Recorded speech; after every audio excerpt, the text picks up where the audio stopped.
متعني بالسمع والبصر بعد وضع ظفر الإبهامين على العينين আমি খুতবার মধ্যে এই চোখে চুম্বন দেওয়ার ব্যাপারে পবিত্র কোরআনুল কারীমের আয়াতে কারিমাত থেকে তাফসীর এনেছি। আমি যে এখন তেলাওয়াত করছি তাফসীরের লেখা তেলাওয়াত করতেছি। অনেক ভালো লাগছে, আপনারা যেহেতু অনেকে চুম্বন দিয়েছেন আমার প্রাণ প্রিয় নবী রহমতুল্লিল আলামিনের নাম মোবারক শোনার পরে।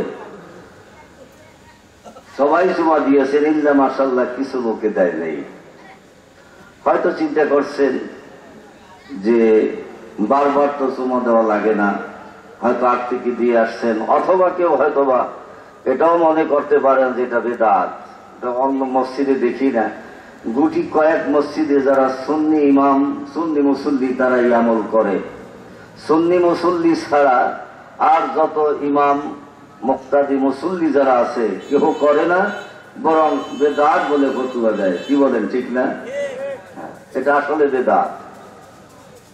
অনেক আলেম ওলামারা বলে এটা বেদাত, একবারে নাজায়েজ বলে অনেকে। বুঝলি, নাজায়েজ কথা মনে হয় বলে। আপনি তো এলাকার মসজিদের ইমাম সাহেব মনে হয়, হ্যাঁ? ও বাজারের মসজিদে আছে।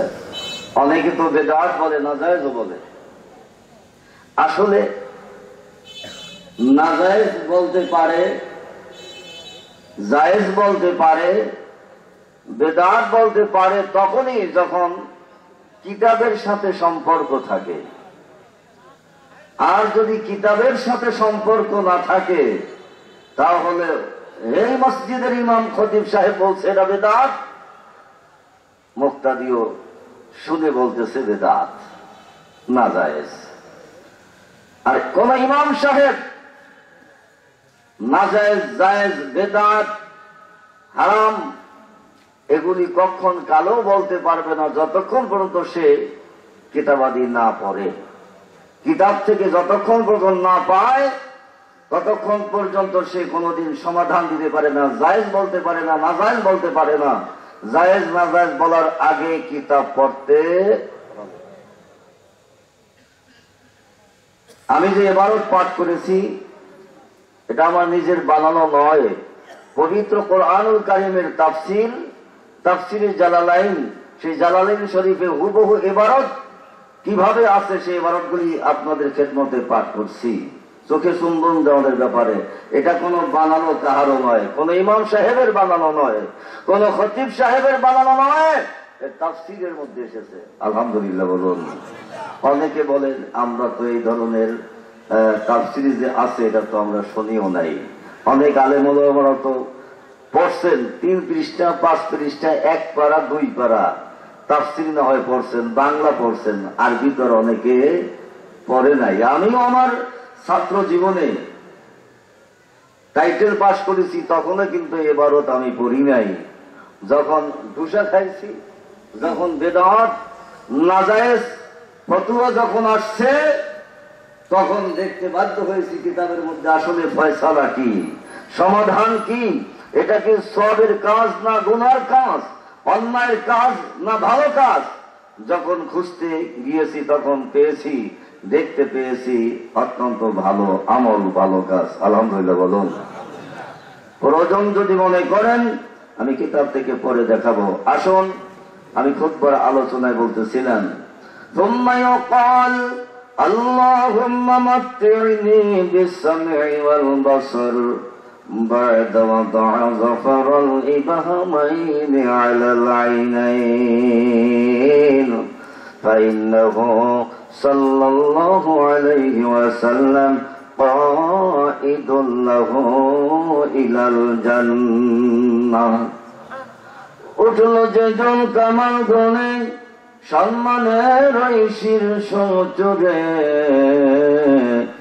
যার নূরানি জ্যোতিতে সব আধার গেল পালিয়ে দূরে। স্বভাব যাহার হাসিন মধুর সুন্দর আর কমল তর, সেই নবী তার আলের পরে মহব্বতে দুরূদ পড়ুন। আল্লাহুম্মা সাল্লি আলা সাইয়্যিদিনা মাওলানা মুহাম্মদ ওয়া আলা আলি সাইয়্যিদিনা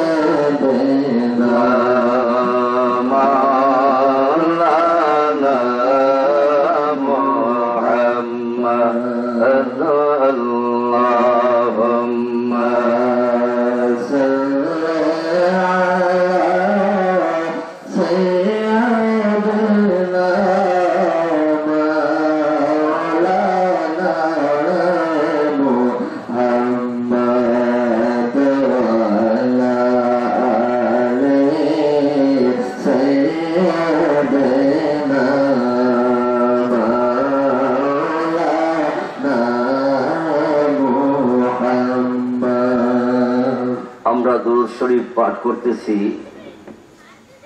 কার উপরে? সকলের জবান খুলে আওয়াজ দিয়ে বলতে হবে। কার উপরে? আওয়াজ দিয়ে বলুন, কার উপরে?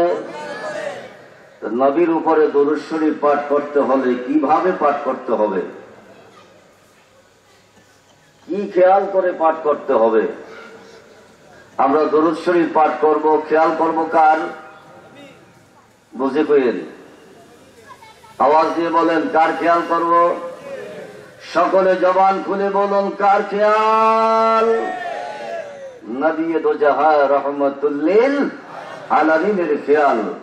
কিভাবে খেয়াল করব? তিনি আমাদের দুরূদ ও সালাম, আমরা যে দুরূদ ও সালাম পাঠ করছি, এই দুরূদ ও সালাম নিজ কান মোবারকে শুনতেছেন। আলহামদুলিল্লাহ বলুন। কে শুনতেছেন? কে শুনতেছেন? সকলের বলতে হবে। আপনাদের কি সন্দেহ আছে? সন্দেহ আছে? কে শুনতেছেন? নবীজি। যদিও আপনি আমি আমার নবীজিকে দেখতে পাই না, খেয়াল করতে হবে, বিশ্বাস করতে হবে নবী আপনাকে আমাকে দেখতেছে, এই খেয়াল করতে হবে। যখন বই পড়ি, সকালবেলা পত্রিকা পড়ি, পত্রিকা আসে না আপনাদের অঞ্চলে? নাস্তা খাওয়ার আগে পত্রিকা পড়ি, অথবা নাস্তা খাওয়ার পরে পত্রিকা পড়ি। যখন পত্রিকা পড়ি তখন খেয়াল করি কোন দিকে। আওয়াজ দিতে হবে মাঝে মাঝে। ছাত্র বাবারা, যখন ক্লাসের পাঠ্যপুস্তক যখন তোমরা পাঠ করো, তখন তোমরা খেয়াল দাও কোন দিকে? হ্যাঁ, এই যে বাবারা বুঝছে, খেয়াল দিতে হয় কোন দিকে? বইয়ের দিকে। মা, পর্দার আলের মা, আপনি যখন রান্না বান্না করেন তখন খেয়াল করেন কোন দিকে? রান্না বান্নার দিকে। যখন পেঁয়াজ কাটে তখন খেয়াল করতে হয় কোন দিকে? পেঁয়াজ কাটার দিকে। যদি এদিক সেদিক খেয়াল যায় তাহলে আঙ্গুল কেটে যেতে পারে। পারে কি পারে না? বাবারে বন্ধুরে,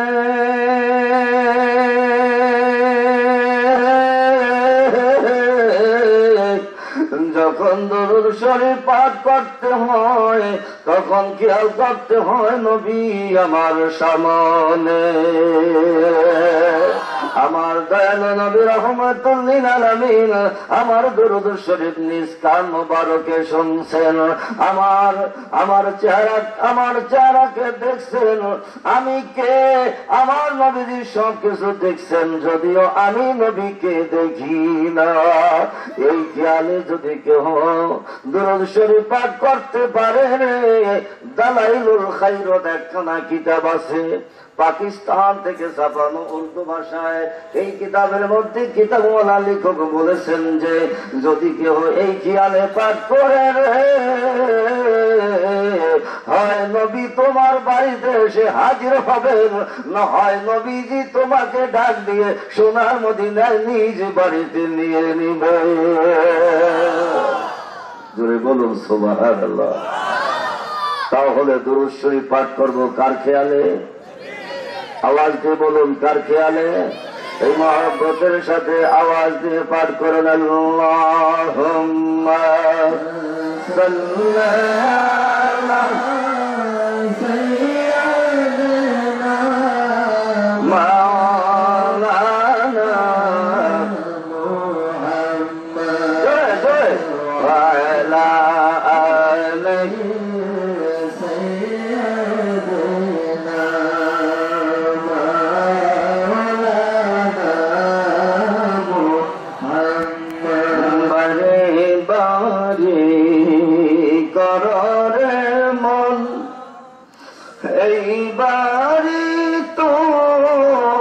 তোমার নয়, মাটির নিচে 3.5 হাত, সেই বাড়ি তো তোমার হয়। আল্লাহুম্মা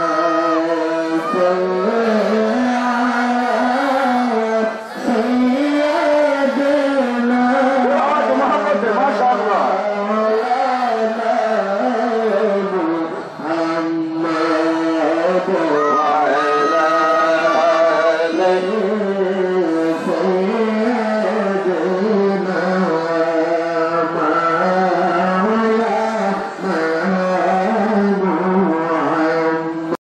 মাটির বাড়ি মাটির ঘর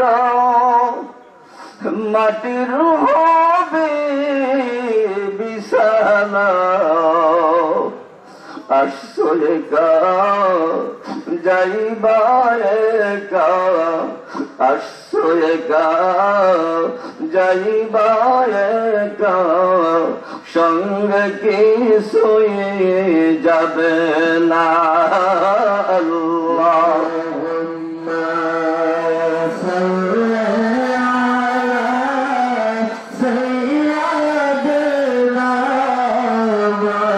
মাওলানা মুহাম্মদ ওয়া আলা আলিহি সাইয়্যিদিনা মাওলানা মুহাম্মদ।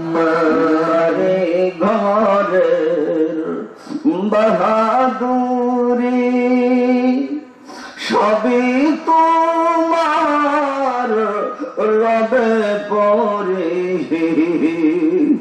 টাকা পয়সার বাহাদুরি সবই তোমার রবে পরে,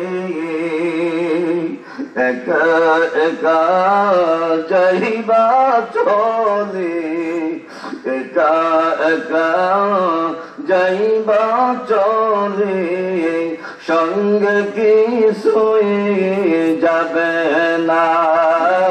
আল্লাহুম্মা সাল্লি আলা সাইয়্যিদিনা মাওলানা মুহাম্মদ ওয়া আলা আলিহি সাইয়্যিদিনা মাওলানা মুহাম্মদ। মুহাম্মদের সাথে জিকির করি আল্লাহ আল্লাহ আল্লাহ লা ইলাহা ইল্লাল্লাহ।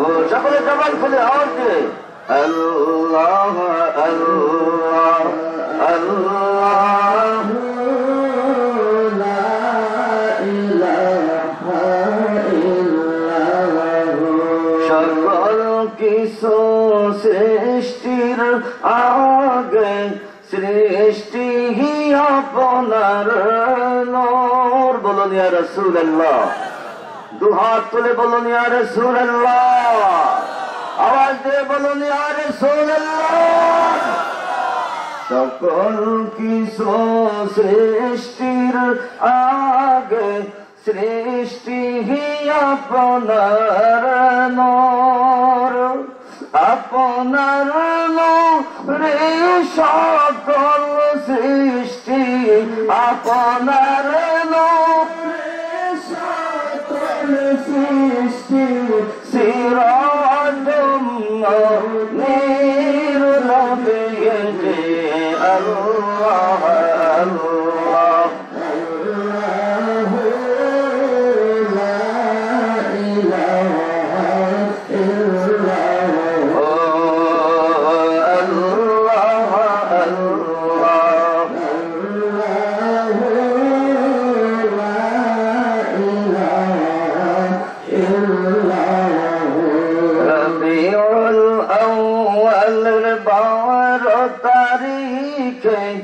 আপনার আগমন। বলুন ইয়া রাসূলুল্লাহ, রবিউল আউয়ালের 12 তারিখে আপনার আগমন। আপনি হিয়া শাহরাগে আল্লাহ, আপনি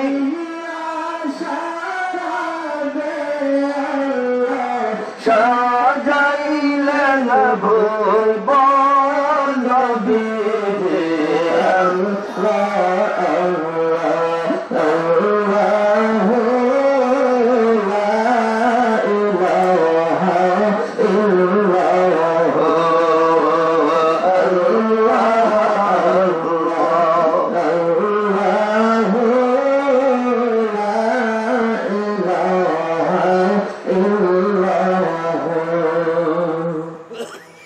আহলে সুন্নাত ওয়াল জামাত ধান্য দল নূরে মদিনা ইসলামী সুন্নি যুব সংগঠনের উদ্যোগে কবরবাসীদের রুহের মাগফিরাত কামনায় আলহামদুলিল্লাহ বলুন। তৃতীয় বার্ষিক ওয়াজ ও দোয়ার মাহফিল। অত্র মাহফিলের সম্মানিত সভাপতি জনাব আলহাজ ডাক্তার মোশাররফ হোসেন সাহেব দুলাল, অত্র মাহফিলের প্রধান অতিথি জনাব আলহাজ মোহাম্মদ জাহাঙ্গীর খান চৌধুরী, চেয়ারম্যান সাহেব ব্রাহ্মণপাড়া উপজেলা। মনে এসেছেন না আপনি? না,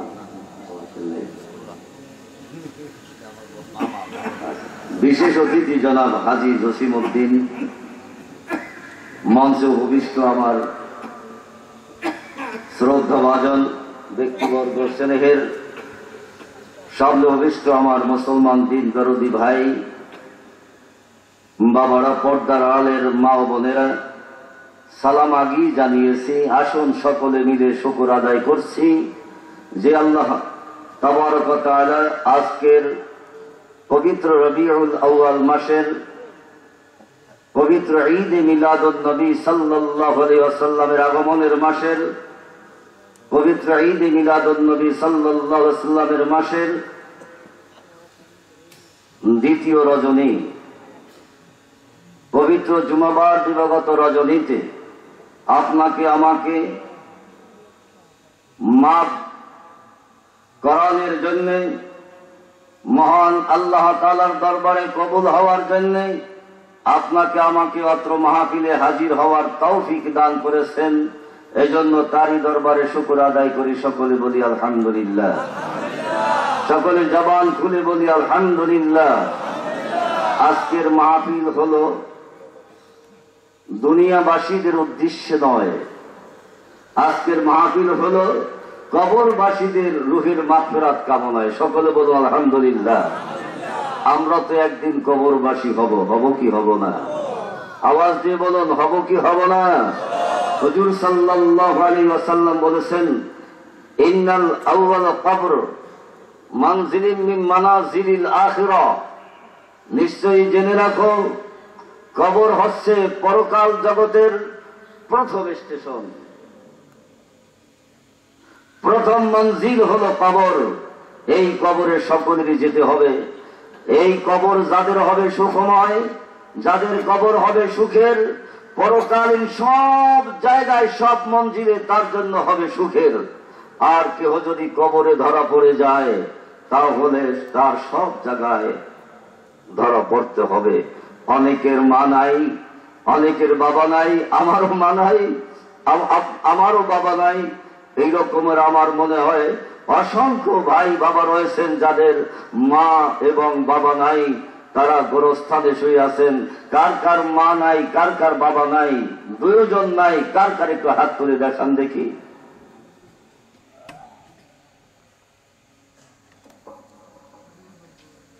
এতজনের মা বাবা নাই, বাকি সকলেরই মা বাবা আছেন। বুঝা গেল অসংখ্য মানুষের মাও নাই, বাবাও নাই। তবে আজকে বড় ভাগ্যবান শাহ ওয়ালিউল্লাহ মুহাদ্দিস দেহলভী রাহমাতুল্লাহি আলাইহি বলেন, কেহ যদি জিকিরের মাহফিলে যায়, কেউ যদি মিলাদ মাহফিলে যায়, তার যদি পিতা মাতা না থাকে, সন্তান যখন মিলাদ মাহফিলে যায়, মৃত্যু মা বাবা সাথে সাথে মৃত্যু মা বাবার রূহ পর্যন্ত ওই মাহফিলে এসে হাজির হয়ে যায়। আমার ধারণা, আমার খেয়াল, অনেকের মা বাবার পর্যন্ত আমাদের এই মাহফিলে হাজির হয়ে গেছে। আল্লাহ যেন সকলকে মাফ করে দিন, বলুন আমিন। আপনি আমিও তো থাকতে পারবো না, পারবো? কেউ কি থাকতে পারবেন? ছোট ছোট বাচ্চারা তারা কি থাকতে পারবে? কেউ থাকতে পারবে না। সকলেরই যেতে হবে। 50, 60, 70, 80 বছর বাঁচার পরেও একদিন যেতে হবে। 100, 150 বছর বাঁচার পরেও তো যেতে হবে। হবে কি হবে না? কেউ যদি 1000 বছর পর্যন্ত বাঁচে, যেতে হবে। হযরতে মূসা আলাইহিস সালাতু ওয়াস সালাম আল্লাহ পাকের প্রিয় নবী, এখান থেকে একটি শিক্ষা গ্রহণ করতে হবে। হযরতে মূসা আলাইহিস সালাতু ওয়াস সালামের কাছে আল্লাহ রাব্বুল আলামিন আজরাইল আলাইহিস সালামকে পাঠালেন। আজরাইলকে বললেন, তুমি যাও আমার মূসা নবীর কাছে যাও, মূসা নবীর কাছে জিজ্ঞাসা করো। নবীদের জান কবজ করতে হলে তো ইজাজত নিয়ে করতে হয়। আপনার আমার কাছে আজরাইল যখন আসবে ইজাজত নিবে? কোনো পারমিশন নিবে? কোনো পারমিশন তো দূরের কথা। কোন সময় যে আসবে, কোন সময় আপনার আমার মওত হবে তা বুঝতে পারবো? বুঝার কোনো ক্ষমতা নাই। কিন্তু নবী ও রাসূলদের যদি জান কবজ করতে হয় তাহলে তাদের পারমিশন দিয়ে করতে হবে। আজরাইল আলাইহিস সালামকে আল্লাহ তাআলা পাঠালেন, যাও মূসা নবীকে জিজ্ঞাসা করো সে আর কতদিন পর্যন্ত বাঁচতে চায়। মূসা আলাইহিস সালাম বললেন, কতদিন পর্যন্ত বাঁচতে চাই মানে আসছি যখন আল্লাহ পাকের ওয়াহদানিয়াতের প্রচার করার জন্য এসেছি। আল্লাহ নবুয়তি দিয়েছেন, রিসালাত দিয়েছেন, আল্লাহ পাকের এই হুকুম, এই দায়িত্ব পালন করার জন্যই তো এসেছি, যাওয়ার জন্য তো আসি নাই। যদি যাই তাহলে এই খেদমত কি করবে? অত কেন যাব? যাওয়ার তো কোনো প্রশ্নই ওঠে না। কেন যাব? এই ওয়াহদানিয়াতের খেদমত, এই প্রচারের, এই তাবলীগের কাজ কি করবে? আজরাইল আলাইহিস সালাম আল্লাহর কাছে গেলেন, গিয়ে বলেন, আল্লাহ সে তো আসতে চায় না, সে তো আপনারই হুকুম পালন করতে চায়, নবুয়ত এবং রিসালাতের ওয়াহদানিয়তের প্রচার সে করতে চায়, খেদমত করতে চায়, সে আসতে চায় না। তাই না, ঠিক আছে। কিছুদিন পর আবার আজরাইল আলাইহিস সালামকে পাঠালেন আল্লাহ তাআলা। আল্লাহ বললেন, যাও জিজ্ঞাসা করো মূসা নবীকে, হে মূসা নবী আপনি কত বছর, কতদিন পর্যন্ত থাকতে চান? মুসা আলাইহিস সালাতু ওয়াস সালাম বললেন, আজরাইল, কত বছর পর্যন্ত এর মানে বুঝতে পারলাম না, বুঝা গেল এরপর একদিন যেতে হবে। বোঝা গেল একদিন যেতে হবে। আজরাইল আলাইহিস সালাম বললেন, হ্যাঁ একদিন যেতে হবে। আজরাইল বললেন, মুসা নবী, যেদিন যে সময় আপনি যেতে চান তখন হুকুম দিবেন, আমাকে ডাকবেন। জোরে বলেন সুবহানাল্লাহ। যতদিন পর্যন্ত, যত বছর পর্যন্ত এই পৃথিবীর জমিনে বাঁচতে চান, থাকতে পারবেন, নিষেধ নাই। যখনই যেতে চান তখন আমাকে আওয়াজ দিবেন, আমাকে ডাক দিবেন। মুসা আলাইহিস সালাতু ওয়াস সালাম বললেন, তাহলে তো যেটা তো হবেই একদিন। বোঝা গেল 1000 বছর 10,000 বছর হলো একদিন যেতে হবে, থাকা যাবে না। মুসা আলাইহিস সালাতু ওয়াস সালাম তো হায়াত কম পান নাই। মতান্তরে কেউ বলেন প্রায় 1000, কেউ বলতেছেন 1000-এর উপরে। মুসা আলাইহিস সালাতু ওয়াস সালামের দেহ মুবারক কবর মাজার শরীফ আমরা দেখে আসছি 11.5 হাত। আমি নোট করে লিখে নিয়ে এসেছি। 2001 সালে গিয়েছিলাম জিয়ারতে। 11.5 হাত কবরখানা লম্বা। আলহামদুলিল্লাহ বলুন। মুসা আলাইহিস সালাতু ওয়াস সালাম একবার তাবলীগের কাজে রওনা করলেন। কিসের কাজে? কোন তাবলীগ? কোন তাবলীগ? হ্যাঁ, এখানে প্রশ্ন আসতে পারে না, কোন তাবলীগ? এই তাবলীগ। আল্লাহ বলেন, ইয়া আইয়ুহার রাসূল বাল্লিগ মা উনজিলা ইলাইকা মির রাব্বিক। জোরে বলেন সুবহান। কোন বানানো তাবলীগ নয়, মন গড়া তাবলীগ নয়, স্বপ্নে জগতে পাওয়ার তাবলীগ নয়, কোন মানুষের রচয়িত তাবলীগ নয়। আমার আল্লাহ বলেছেন, হে রাসূল, আপনি তাবলীগ করুন যেই সকল বিষয়ের উপরে আমার আল্লাহ রাব্বুল আলামিন নাজিল করেছেন, যে সকল বিষয়ে নাজিল করেছেন, যা আপনার উপরে নাজিল করেছেন, সেই সকল বিষয়ের উপরে আপনি তাবলীগ করুন। আপনি কোনো নির্ধারণ করতে পারবেন না 1টা 2টা 3টা 5টা 6টা 7টা 8টা 10টা 50টা এরকমের নির্ধারণ করতে পারবেন না। আল্লাহ রাব্বুল আলামিন যত বিষয় নাজিল করেছেন সকল বিষয় আপনি তাবলীগ করুন। ইয়া আইয়ুহার রাসূল বাল্লিগ মা উনজিলা ইলাইকা মির রাব্বিক। জোরে বলেন সুবহানাল্লাহ। আপনি বলেন নাকি বলেন? হ্যাঁ, আপনি তালিম আছেন।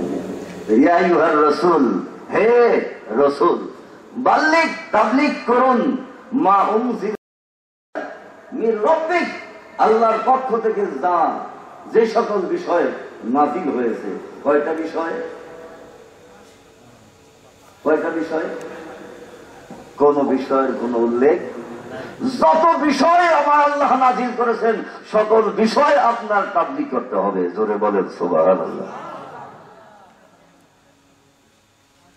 এই আলোচনা আবার অন্যদিকের আলোচনা, সেদিকে যাব না। আমি বলতেছিলাম মুসা আলাইহিস সালাতু ওয়াস সালামের কথা। তিনি দাওয়াতি কার্যক্রমে গেলেন। বিশাল ময়দান, বিশাল এরিয়া ময়দান। হাঁটতে হাঁটতে হাঁটতে হাঁটতে রওনা করছেন। গিয়ে দেখেন এক কর্নারে, দক্ষিণ দিকে, দক্ষিণ কোন দিকে না, এই দিকে। আমার উল্টো হয়ে গেছে, আমার মনে হয় যেন এইদিকে পশ্চিম। অনেক সময় দিক ঠিক থাকে না। দক্ষিণ দিকে এক কর্নারে গিয়ে দেখে কি কিছু লোকে মাটি খনন করতেছে, মনে করতেছে এখানে কোন ঘর বাড়ি বানাবেন। সংক্ষিপ্ত আলোচনা। মুসা আলাইহিস সালাতু ওয়াস সালাম সেখানে গেলেন। জিজ্ঞাসা করেন, ভাইরা আপনারা এখানে কি করেন? তারা বললেন যে আমরা এখানে এক প্রিয় ব্যক্তির জন্য, আল্লাহ পাকের প্রিয় বান্দার জন্য ঘর বানাই। কি বানায়? এক প্রিয় ব্যক্তির জন্য, এক প্রিয় বান্দার জন্য ঘর বানাই। মুসা আলাইহিস সালাতু ওয়াস সালাম তিনি কাছে গেলেন, দেখলেন এবং বললেন কি মাটির নিচের ঘর, মাটির নিচে ঘর বানায় এই রকমের? হ্যাঁ, মাটির নিচে ঘর বানায়। কার জন্য? বলে একজন প্রিয় বান্দার জন্য। জোরে বলেন সুবহানাল্লাহ। তখন মুসা আলাইহিস সালাম বলছেন আহসানাল্লাহ আহসানাল্লাহ, কত সুন্দর কবর, এত সুন্দর কুয়া। লাহাত মানে গর্ত, আমরা বলি কবর, হ্যাঁ, এত সুন্দর গর্ত। তখন ওই লোকেরা কারা? আসলে কিন্তু দুনিয়ার কোনো মানুষ না, এরা ছিল ফেরেশতা, মানুষের সুরতে এই কবরখানা বানাইতেছিলেন। তারা বললেন আপনার কাছে কি এই ঘরখানা খুব ভালো লাগছে, আপনার কাছে খুব পছন্দ হয়? মুসা আলাইহিস সালাম বললেন হ্যাঁ, আমার কাছে খুব ভালো লাগছে, এই রকমের ঘর আমি আমার জীবনে কোনোদিন দেখি নাই। সুবহানাল্লাহ বলেন।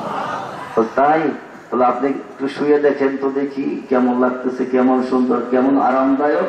মুসা আলাইহিস সালাতু ওয়াস সালাম এবার শুয়ে গেছেন। জোরে বলেন সুবহানাল্লাহ। আমার আল্লাহ হযরত আজরাইলকে পাঠিয়ে দিলেন, আজরাইল যাও, আমার নবী মুসা কালিমুল্লাহ শুয়ে গেছেন, এবার তার কাছে অনুমতি আনতে যাও। মুসা নবী গো, আপনি যে শুয়ে গেলেন এই শোয়ার জায়গাটা আপনার কাছে কেমন লাগে? আপনি কি থাকতে চান, আপনি কি বাঁচতে চান না, এখন বিদায় হতে চান? মুসা আলাইহিস সালাতু ওয়াস সালাম বললেন আজরাইল রে, থাকা যখন যাবে না তাহলে এখনই জানকে কবজ করে নিয়ে না। মুসা আলাইহিস সালাতু ওয়াস সালাম শুয়ে গেলেন, ওই অবস্থায় জান কবজ করে নিয়ে গেলেন। তাফসিরে মারিফুল কোরআন এই তাফসিরের মধ্যে ঘটনাটি আছে, আমি সংক্ষিপ্ত আকারে বললাম, আপনারা পাঠ করে করে শুনে নেবেন, বুঝে নেবেন। বুঝে গেল 1000 বছর বাঁচলেও থাকা যাবে না, যাবে। তাই আমরা মাঝে মাঝে বলে থাকি মওত তোমায় লইবে গিরে বাঁচতে পারবা না, 1000 বছর বাঁচিলে থাকতে পারবা না, তোমায় লইবে গিরে বাঁচতে পারবা না, 1000 বছর বাঁচিলে থাকতে পারবা না।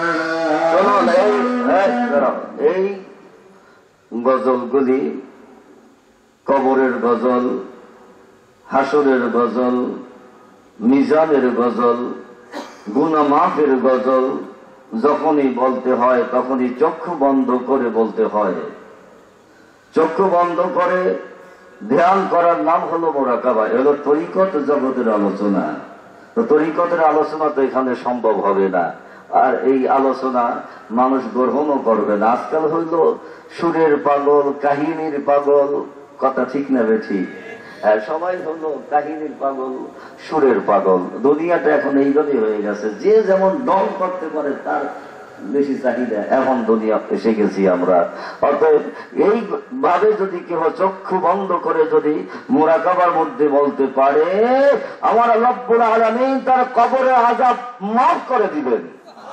গুনাহ মাফের কথা খেয়াল করে চক্ষু বন্ধ করে যদি কেউ মাফ চাইতে পারে, আমার আল্লাহ রাব্বুল আলামিন জীবনের সকল গুনাহগুলি মাফ করে দিবেন। তো একটু করে চক্ষু বন্ধ করেন দেখি সকলে। চক্ষু বন্ধ করতে কেউ বলে না, কোন ওয়াইজ, কোন বক্তা, কোন খতিব, কোন আলোচনাকারী চক্ষু বন্ধ করতে বলে না। সকলে বলে একটু তাকান, সকলে তাকান। আমি আজকে অল্প সময়ের জন্য একটু চক্ষু বন্ধ করতে বললাম। সকলে চক্ষু বন্ধ করুন, গভীর খেয়ালে পাঠ করুন। মওত তোমায় লইবে গিরে বাঁচতে পারবা না, 1000 বছর বাঁচিলে থাকতে পারবা না, মওত তোমায় লইবে গিরে বাঁচতে পারবা না, 1000 বছর বাঁচিলে থাকতে পারবা না। সন্তান কাঁদবে আম্মা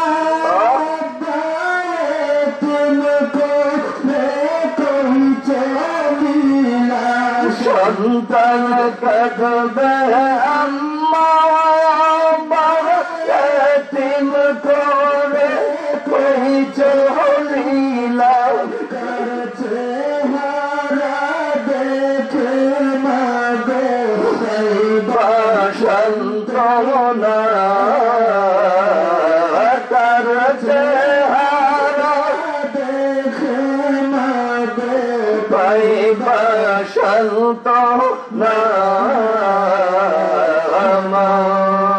তোমার রইবে গিরে বাঁচতে পারবা না।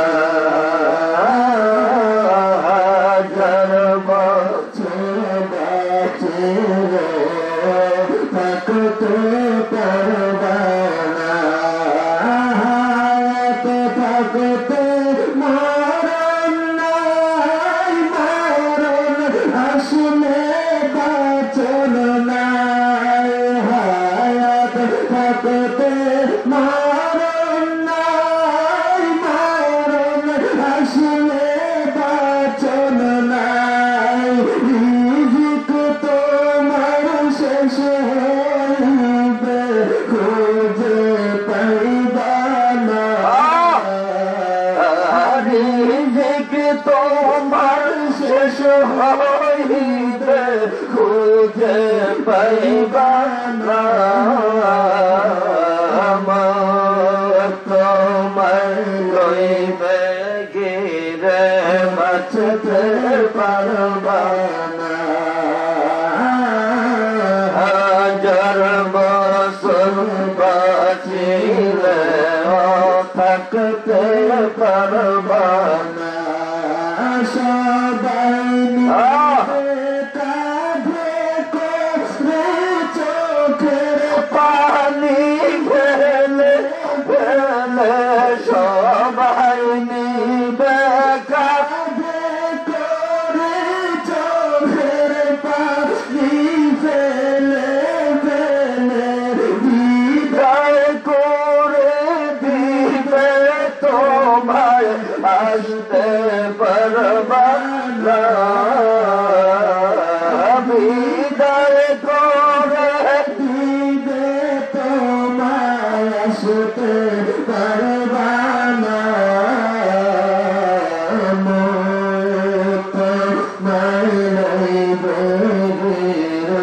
বাঁচতে পারবা না।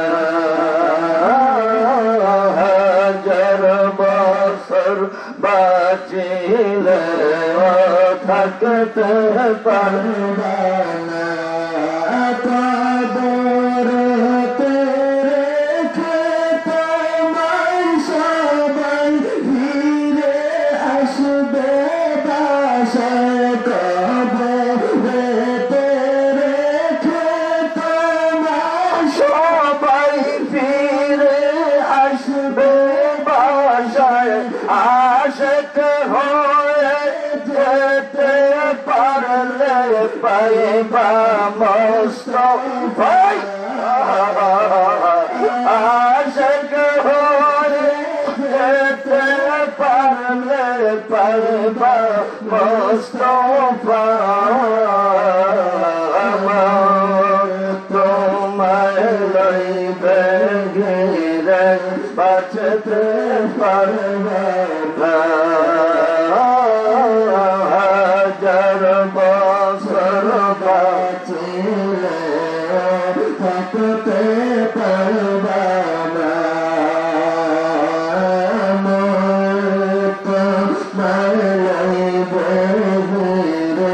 বাঁচতে পারবা না। আমার আল্লাহ রব্বুল আলামিন ফরমান কুল ইন্নাল মাউতাল্লাযী তাফিরুনা মিনহু ফাইন্নাহু মুলাকীকুম। যে মওতকে তোমরা ভয় করো, যে মওতকে ভয় করো যে মৌত থেকে বাঁচতে চাও।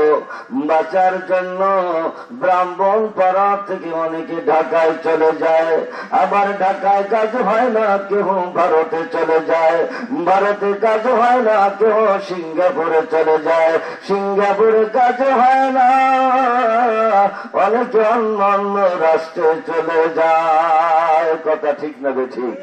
চক্ষু খোলেন এখন সকলে। এটা হলো একটা মোরাকাবা করার পদ্ধতি। কোনো কিছু ধ্যান করলে, খেয়াল করলে চক্ষু বন্ধ করে করতে হয়। এটা হলো হাদিস শরীফ এসেছে, তাফাক্কারু সাআহ খায়রুম মিন ইবাদাতি 60 সাআহ। তোমরা অল্প সময় ফিকির করো। সেই ফিকির করার নিয়ম হলো চক্ষু বন্ধ করে এবং মাথা নিচু করে। জোরে বলেন সুবহানাল্লাহ। আপনাদের কাছে তো এটা, এই ওয়াজ, এই আলোচনা ভালো লাগবে না? ভালো লাগবে? লাগবে? ওই পোলাপানে কয় না, কয় যে আমরা চাই।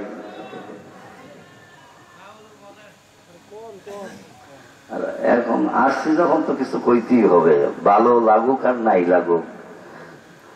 সত্য কথা তো বলতেই হবে। সত্য কথা অনেকের কাছে ভালো লাগে না। কেমন? বাঁচার জন্য সকলে চেষ্টা করি, বাঁচার জন্য ভারতে যাই, সিঙ্গাপুরে যাই। বাঁচা যাবে? আওয়াজ দিয়ে বলেন, বাঁচা যাবে? বাঁচা যাবে? কোনদিন বাঁচতে পারবো না। বাঁচার জন্য হাজারো চেষ্টা করুক, কোন ডাক্তারও রাখতে পারবে না। কথা ঠিক না ঠিক? অতএব মউত আসবে। কুল ইন্নাল মাউতাল্লাযী তাফিররুনা মিনহু ফাইন্নাহু মুলাকীকুম। যে মাউত থেকে তোমরা পলায়ন করো, ভয় করে পালন করো, জেনে রাখো এই মাউত তোমাদেরকে ঘিরে ধরবে। যারা মৃত্যুবরণ করেছে আজকের এই মাহফিলের ওসিলায় তাদের জন্য দোয়া করছি, সকলকে যেন জান্নাতুল ফেরদাউস নসিব করেন। বলুন আমিন। আপনাদের এলাকায় কাছাকাছি গোরস্থান আছে?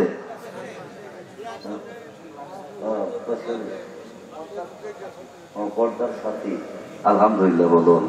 তো তাদের জন্য বড় ঈদ, বড় খুশি হলো আজকের। আজকের বড় খুশির দিন তাদের জন্য। আজকের কেমন খুশি! হযরতে আলোচনা দীর্ঘ হয়ে যাবে। কত বাজে? আলোচনা দীর্ঘ হয়ে যাবে, একটার মধ্যে শেষ করতে হবে ইনশাআল্লাহ। দীর্ঘ হয়ে যাবে। হযরতে শাহ ওলিউল্লাহ মুহাদ্দিস দেহলভী রহমাতুল্লাহি আলাইহি তার লিখিত কিতাব, খুব সম্ভবত কওলুল জামিল কিতাবের মধ্যে ঘটনা লিখেছে। কাহারও সন্তান মাহফিলে এসেছে, আজকে কাহারও সন্তান মাহফিলে আসে নাই। উদাহরণ, কাহারও সন্তান মাহফিলে এসেছে, কাহারও সন্তান মাহফিলে আসে নাই। উভয়ের স্থান হয়েছে গোরস্থানে, অর্থাৎ দুই সন্তানের দুইজন পিতা অথবা মাতা সকলে গোরস্থানে শুয়ে আছে, দুইজন শুয়ে আছে। একজনের সন্তান মাহফিলে আসছে আর একজনের সন্তান মাহফিলে আসে নাই। যেই সন্তান, যেই মরহুমের সন্তান মাহফিলে আসছে, ওই সন্তান মাহফিল শেষে বিদায় হয়ে যাবে বাড়িতে। যাওয়ার সময় এক পটলা তবরক নিয়ে যাই না আমরা? কি বলে, তবরক নিয়ে যাই না? এই তবরক দেওয়া সুন্নাত। তবরক দেওয়া কি, নেওয়া কি সুন্নাত। তবরক নিয়ে যাই। হযরতে শাহ ওলিউল্লাহ মুহাদ্দিস দেহলভী রহমাতুল্লাহি আলাইহি বলেন, যেই সন্তান তাবরক নিয়ে গেল, এক পটলা তাবরক নিয়ে গেল, তার মৃত্যু বাবাও তার সাথে সাথে এসেছিল। সেও কিন্তু এক টুকরা নূরের চাকা নিয়ে ওনার কবরের দিকে রওনা করছে। জোরে বলেন সুবহানাল্লাহ। আওয়াজ দিয়ে বলেন আল্লাহু আকবার। আরো জোরে বলেন আল্লাহু আকবার। নূরের টুকরা নিয়ে যার কবরে গেল, পার্শ্ববর্তী আরেকজনের কবর, সে তো আসে, তার সন্তান মাহফিলে আসে নাই। সে জিজ্ঞাসা করছে, তুমি কোথায় গিয়েছিলে? জবাব দেয়, আমি গিয়েছিলাম অমুক জায়গায় মাহফিল হয়েছিল, আমার ছেলে সেখানে গিয়েছে, আল্লাহ আমার রূহ সেখানে হাজির করেছে, অর্থাৎ আমিও সেখানে গিয়েছিলাম আমার সাথে। জোরে বলেন সুবহানাল্লাহ। তুমি কি নিয়ে এসেছ? মাহফিল শেষে যেই সব, যেই পুণ্য, যেই নেক আল্লাহ তাআলা দান করেছেন, এই নেকগুলি আমাকে আল্লাহ তাআলা নূরের আকারে, নূরের চাকা বানাইয়া আমাকে দান করেছেন। যেই মাত্র কবরে গিয়েছে, এই মাত্র অন্ধকার কবর আগে ছিল, আজকে মাহফিল থেকে যাওয়ার পরে অন্ধকার কবরের অন্ধকার নাই, নূরের আলো দ্বারা মুনাব্বর হয়ে গিয়েছে। জোরে বলুন সুবহানাল্লাহ। তখন ওই পার্শ্ববর্তী কবরবাসী, যার সন্তান মাহফিলে আসে নাই, সে আফসোস করে বলতে থাকে, আহা, আমার সন্তানও যদি আজকের মাহফিলে যেত, আমার সন্তান যদি মাহফিলে যেত, তাহলে আমি ওই মাহফিলে যেতে পারতাম, আমিও মাহফিল থেকে নূরের চাকা নিয়ে আমার কবরে আসতে পারতাম, আমার কবরখানা নূরের আলো দ্বারা মুনাব্বর হয়ে যেত। বাবারে, তুই গেলি না, তোর জন্য আমার ঘর রেখে আসলাম, তোদের জন্য আমার বাড়ি রেখে আসলাম, তোদের জন্য সম্পদ রেখে আসলাম, আমাকে আজকে ভুলে গেলি বাবা। যদি মাহফিলে যাইতা, আমার আল্লাহ রাব্বুল আলামিন আমার কবরকে নূরের আলো দ্বারা মুনাব্বর করে দিতে। যারা আজকের মাহফিল এসেছেন, তারা আমরা সকলেই ভাগ্যবান, সকলে বলুন আলহামদুলিল্লাহ। আর যে সকল বাবার এখনো আসতে পারেন নাই, যাদের মা নাই, যাদের বাবা নাই, যাদের দাদা নাই, যাদের দাদি নাই, গোরস্থানে শুয়ে আছেন, বাবারে মাহফিলের বাউন্ডারির মধ্যে চলে আসুন। যদি আসতে পারেন, যদি আল্লাহর দরবারে ফরিয়াদ করার মতো যদি করতে পারেন, চোখের পানি ছেড়ে দিয়ে যদি মোনাজাত করতে পারেন, বাবা আপনার গুনাহ তো মাফ হয়ে যাবে, সাথে সাথে মা বাবার গুনাহ আল্লাহ মাফ করে দিবেন, সাথে সাথে মা বাবার কবরকে নূরের আলো দ্বারা মুনাব্বর করে দিবেন। বড় খুশি লাগছে এই রকমের মাঝে মাঝে পাই আলোচনার বিষয়বস্তু। মাহফিল করার উদ্দেশ্য, কবরবাসীর মাগফিরাতের উদ্দেশ্যে মাহফিল এই রকমের করে, সব জায়গায় পাই না। ইল্লা মাশাআল্লাহ, এই বছর এই মাহফিলের সিজনে এই সর্বপ্রথম পাইলাম। প্রত্যেক বছরই পাই এই রকমের অনেক জায়গায় কবরবাসীদের মাগফিরাত কামনা করে মাহফিল করে। আপনাদেরকে ধন্যবাদ জানাই। যে সকল সংগঠনের ছেলে বাবারা, কি সংগঠনের নাম কি? নূরে মদিনা। নূরে মদিনা, আলহামদুলিল্লাহ বলেন, আলহামদুলিল্লাহ বলেন। নূরে মদিনা, এই বাবারা, তোমরা কে নূরের নবী মানোনি? হ্যাঁ, এই নূরে মদিনা নাম শুনলে কিন্তু আর একটা কথা মনে উঠে। নূরে মদিনা নাম শুনলে আর একটা কথা মনে উঠে। নাম বললে তো শেখায়ত হয়ে যায়, শেখায়ত তো করা তো যায় না। হ্যাঁ, নাম রাখছে নুরুল ইসলাম, ইসলামকে নূর মানে। মাদ্রাসার নামকরণ করছে নূরে মদিনা, মদিনার নূর মানে। নামাজ নূর, এটা মানে মান হাফাজ আলাইহা কানাত লাহু নূরাও ওয়া বুরহানা। জোরে বলেন সুবহানাল্লাহ। নামাজ নূর মানে, ইসলাম নূর মানে, ঈমান নূর মানে, মদিনা নূর মানে। যদি জিজ্ঞাসা করা হয় নবী কিসের, কয় মাটির মাটির মাটির মাটির। ইসলাম নূর এটা মানে, ঈমান নূর এটা মানে, মদিনা নূর এটা মানে। কিন্তু নবীজি নূরের এটা মানতে চায় না। মনে হয় কি তার বাড়ির ঘরের মাঝখানের মাটি নিয়ে তারপরে বানাইছে, কি দেখছে নিজে। নাউজুবিল্লাহ। কম বড় দুঃখের বিষয়, রবিউল আউয়াল মাস এসেছে, মিলাদুন নবী সাল্লাল্লাহু আলাইহি ওয়াসাল্লামের মাস এসেছে। ঈমানদারদের ঈমান এভাবে আনন্দে হেলদোল করছে। ঈদ মিলাদুন নবী লেখা আছে এখানে, বাবা লেখো নাই? ঈদ মিলাদুন নবীর আজকের দ্বিতীয় দিন। ঈদ মিলাদুন নবী হলো মোমেনদের খোরাক। আলহামদুলিল্লাহ বলুন। জানি না আপনারা কে কোন মতাদর্শের, তা জানি না। ঈমানদারদের জন্য ঈদ মিলাদুন নবী বড় উপকারী, আর এটাই হলো ঈমানের পরিচয়, এটাই হলো ঈমানের বহিঃপ্রকাশ। আলহামদুলিল্লাহ বলুন, আলহামদুলিল্লাহ বলুন। আবু লাহাব যদি নিজের ভাতিজা হয়েছে খুশি হয়ে যদি নিজের গোলামকে, নিজের দাসীকে যদি আজাদ করে দিতে পারে, আজাদ দেওয়ার কারণে আবু লাহাব কাফের হয়ে সে যদি প্রত্যেক সোমবার দিন, সপ্তাহে একদিন তার আযাবকে লাঘব হতে পারে, শাস্তি তার জন্য কমায়া যদি দিতে পারে, যেই শাহাদত আঙ্গুলি দ্বারা তার দাসীকে আজাদ করে দিয়েছে, এইভাবে ইশারা করে, সেই আঙ্গুলের দ্বারা যদি মধু অথবা দুধ, মিষ্টি পানীয় যদি পান করতে পারে একজন কাফের হওয়ার পরে, তাহলে ইমানদারেরা যদি ঈদে মিলাদুন নবী সাল্লাল্লাহু আলাইহি ওয়াসাল্লাম উদযাপন করে, তাহলে তাদের জন্য কি জান্নাত নসিব হবে না? হবে কি হবে না? কাফেরের জান্নাত নসিবে নাই।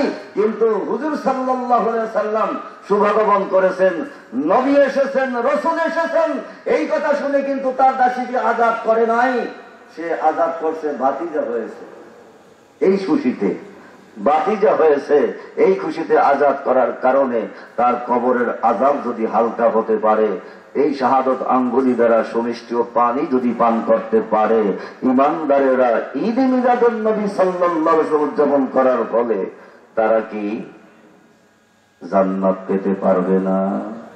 আওয়াজ দিয়ে বলেন, পারবে না? পারবে না? এই নূরে মদিনার নাম রাখছে যে নবীকে নূর মানে না, নাম বললাম না, হয়তো অনেকে বুঝছেন। নূরে মদিনা নাম রাখছে কিন্তু নবীজিকে নূর মানে না। সে কয় কি, যারা ঈদে মিলাদুন নবী উদযাপন করে এরা হলো লাহাবীর দল। কিসের দল? কিসের দল? আপনারা, আমরা কি লাহাবীর দল? লাহাব মানে ওই যে লাহাব যে আজাদ করে দিয়েছে, এখন সে আজাদ করে দেওয়ার ফলে এখন কবরে একটু শান্তি পায় সপ্তাহে একদিন। আমরা এই দলীয় উপস্থাপন করি, এই জন্য আমাদেরকে বলে এরা হইল লাহাবি, লাহাবি, লাহাবি। আমরা কি লাহাবি? জোরে কর নাউজুবিল্লাহ। আওয়াজ দিয়ে বলেন নাউজুবিল্লাহ। আমরা যদি বুখারী শরীফের হাদিস মানার কারণে যদি লাহাবি হই, গভীর মনোযোগ, বুখারী শরীফের হাদিস মানার কারণে যদি লাহাবি হই, তাহলে বুখারী শরীফের মধ্যে আবু লাহাবের এই ঘটনা আনার কারণে বুখারী শরীফ নাই, বুখারী শরীফ এখন লাহাবি শরীফ হয়ে গেছে। কথা ঠিক নেবে? ঠিক। আরে সুবহানাল্লাহ, না বুঝতে কইছো সুবহানাল্লাহ। হ্যাঁ, আমরা যদি হাদিস আমল করার কারণে লাহাবি হই, তাহলে বুখারী শরীফ কি হয়ে গেছে? হ্যাঁ, লাহাবি বুখারী শরীফ হয়ে গেছে না? বন্ধুরে, আবু লাহাবের ঘটনা আসার কারণে আমরা এই ঘটনাকে যদি পালন করি, মান্য করি, এই মান্য করার কারণে যদি আমরা লাহাবি হই, তাহলে বুখারী শরীফের কাতেব যিনি লেখক, তিনি লাহাবি হয়ে গেছেন। কথা ঠিক না বেঠিক? ফতোয়া দানকারী আমাদেরকে লাহাবি বলো ঈদে মিলাদুন নবী উদযাপন করার কারণে একবারও খেয়াল করলে না। এই কথা বলার কারণে তোমার স্থান কোথায় হলো? আমাদেরকে লাহাবি বলো নাই, বরং তুমি বুখারী শরীফকে লাহাবি বলেছো। বুখারী শরীফের কিতাব লেখককে, কাতিবকে তুমি লাহাবি বলেছো। শুধুমাত্র বুখারী শরীফকে লাহাবি বলো নাই, লেখককে লাহাবি বলো নাই। এই বুখারী শরীফের মধ্যে হাদিস বর্ণনা করেছেন আমার নূর নবী। কথা ঠিক না ঠিক? হাদিস শরীফের মধ্যে বাণী কার? আওয়াজ দিয়ে বলেন কার? নবীজির। তো নবীজি যখন হাদিস শরীফের মধ্যে, এই বুখারী শরীফের হাদিসের মধ্যে লাহাবের হাদিস খানা আনছেন, তাহলে আমার নবীজিও তো লাহাবি নবী হয়ে গেছে। জোরে কর নাউজুবিল্লাহ। কথা ঠিক না বেঠিক? ফতুয়া দিতে গেলে, ফতুয়া দিতে হলে বুঝে শুনে দিতে হয়। এই ফতুয়া তো আমাদের উপরে পড়ে নাই, এই ফতুয়া তোমাদের উপরে পড়েছে। বন্ধুরে, শুধু আমার নবীকে লাহাবি বলে নয়, আমাদেরকে লাহাবি বলে গালি দেওয়ার কারণে পবিত্র কুরআনুল কারীমকেও লাহাবি বানিয়েছে। বলে কিভাবে? কোরআন শরীফের মধ্যে কি আবু লাহাব আসেনি? আবু লাহাব, লাহাব শব্দ আসেনি? আসেনি? তো লাহাব কোন জায়গায় আছে? তাব্বাত। সকলে একটু পড়েন দেখি। তাব্বাত ইয়াদা আবি লাহাবিন ওয়া তাব্ব মা আগনা আনহু মালুহু ওয়া মা কাসাব সায়াসলা নারান রাতা লাহাবিন ওয়া ইমরাআতুহু হাম্মালাতাল হাতাব ফি জিদিহা হাবলুম মিন মাসাদ। কোরআন শরীফের আয়াত নেই, সূরা আসেনি। এই সূরা অনেকে পাঠ করেন। আবু লাহাব, এই আবু লাহাবের সূরা অনেকেই পাঠ করে থাকেন। এখন এই সূরা পাঠ করলে কি আমরা লাহাবি হয়ে গেলাম? হ্যাঁ, এই সূরা পাঠ করলে কি লাহাবি হয়ে গেলাম? যদি আমরা লাহাবি হই তাহলে কোরআনুল কারীম তো লাহাবি কোরআন হয়ে গেল। জোরে বলেন নাউযুবিল্লাহ। আমার আল্লাহ রাব্বুল আলামিন এই সূরা নাযিল করেছেন, আমার আল্লাহ কি লাহাবি হয়ে গেছেন? নাউযুবিল্লাহি মিন যালিক। অতএব সাবধান, ফতোয়া দিতে হলে বুঝে শুনে দিতে হবে। যাই হোক ভাইরা আমার, বন্ধুরা আমার, যখন আবু লাহাবের কথা মনে উঠলো, তাব্বাত ইয়াদা সূরার কথা মনে উঠলো, এই সূরার একখানা ফজিলতের কথা আপনাদের খেদমতে বলে যাই। কাহারও যদি মাথা যন্ত্রণা হয়, কাহারও মাথায় যদি ব্যথা হয়, প্রচন্ড ব্যথা, প্যারাসিটামল ট্যাবলেটে ধরে না, এরকম মাথা ধরা আছে না? আসেনি? অনেকের মাথা ধরে। 3 বার এই সূরা পাঠ করে মালিশ করবেন, ইনশাআল্লাহ আপনার মাথা ব্যথা থাকবে না, ইনশাআল্লাহ, ইনশাআল্লাহ। এই তাব্বাত ইয়াদা আবি লাহাবেও আরেকটি সূরার এই তাফসীর একটি আছে, বলে যাই। আলোচনা তো সংক্ষেপ, কোন দিকে কোন আলোচনা করব সংক্ষিপ্ত আলোচনা করে যাই। যেই আলোচনা মনে ওঠে, এই তাব্বাত ইয়াদা আবি লাহাব ওয়া তাব্বা মা আবনা আনহু মালুহু ওয়া মা কাসাব, এই সূরার অনেক ফজিলত। এই সূরা পাঠ করতে গিয়ে অনেকে আল্লাহর ওলি পর্যন্ত হয়ে গেছেন। সুবহানাল্লাহ বলেন। অনেক গুনাহগার, বড় গুনাহগার, বড় পাপী, তারা আল্লাহওয়ালা হয়েছেন এই তাব্বাত ইয়াদা সূরার ফজিলতের কারণে, পাঠ করার কারণে। জোরে বলেন সুবহানাল্লাহ। এই সূরাটা কিন্তু একটু কঠিন। এই সূরা অনেক কঠিন না? একবারে মোটামুটি ভাবে একটু কঠিন, অনেক কঠিন। এক আল্লাহর ওলি, একটা কাহিনী, কারণ 2-1টা কাহিনী না বললে তো ভালো লাগবে না। এক আল্লাহর ওলি নামাজে দাঁড়ালেন। নামাজে দাঁড়াইয়া সূরা ফাতিহা পাঠ করলেন। পাঠ করার পরে সূরা লাহাব পাঠ শুরু করলেন। তাব্বাত ইয়াদা, এই তাব্বাত ইয়াদা না বলে তিব্বাত ইয়াদা আবি লাহাব কি পাঠ করছে? কি পাঠ করছে? তিব্বাত। আচ্ছা, তাব্বাতের জায়গায় যদি কেউ তিব্বাত পাঠ করে হবে নামাজ? হবে? হবে না। মুসল্লিরা লোকমা দিয়েছে তাব্বাত, তাব্বাত ইয়াদা আবি লাহাব ওয়া তাব্ব। আল্লাহর ওলি আবার পড়তেছেন তিব্বাত ইয়াদা আবি লাহাব ওয়া তাব্ব। এই রকমের 3 বার লোকমা দিয়েছে মুসল্লিরা। 3 বার উনি ধরে নাই, 3 বার তিব্বাত পড়েছে।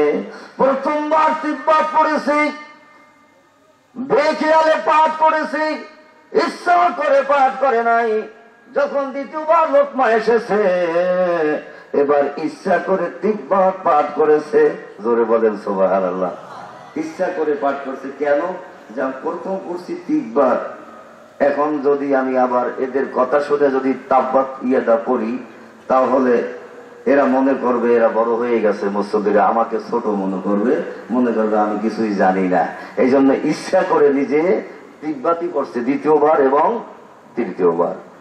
নামাজ শেষ হয়ে গেল, সংক্ষিপ্ত নামাজ শেষ হয়ে গেল।